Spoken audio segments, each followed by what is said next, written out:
Hi, welcome to this part of my review featuring the Blackwatch 2385 2nd edition core book. If you haven't seen the other parts of my review featuring this sci-fi tabletop RPG, where you play as a member of the infamous Blackwatch organization, please check out the playlist in the description below. This time we are going to talk about the tips and tricks for the Game Master chapter.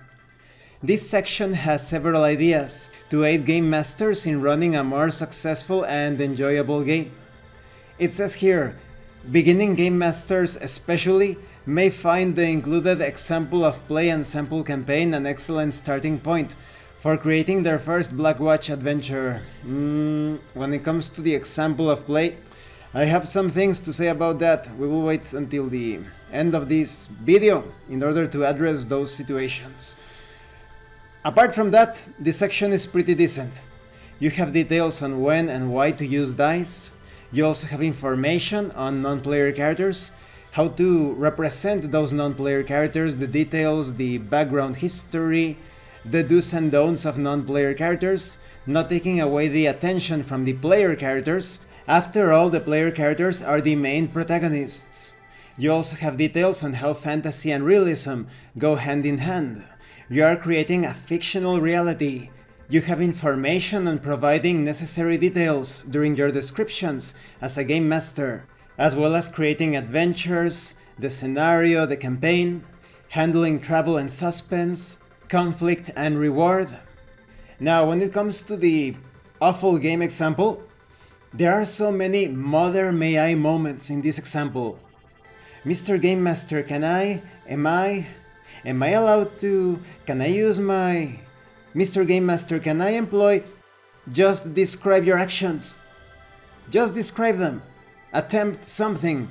You do not need permission from a game master that does not exist in the fiction. You are playing a role. You are playing within a fictional world. You are there. The immersion is all about actually being there. So why are you asking permission to the game master, and why is the game master allowing that constantly? So, terrible example. This concludes this part of the review. In the next part we are going to talk about equipment. So this section does have some good tips when it comes to the game mechanics and the organization aspects of an adventure or a campaign.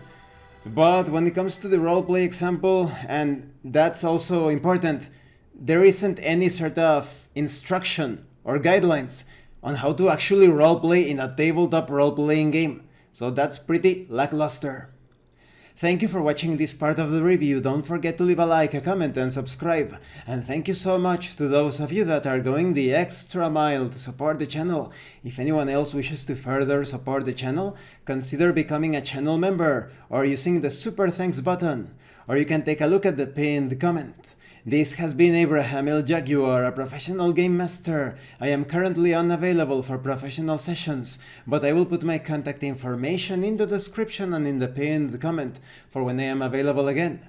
And remember, in tabletop RPGs, you are not having a conversation about your characters. You are experiencing the game world as your characters. Once again, thank you and see you later.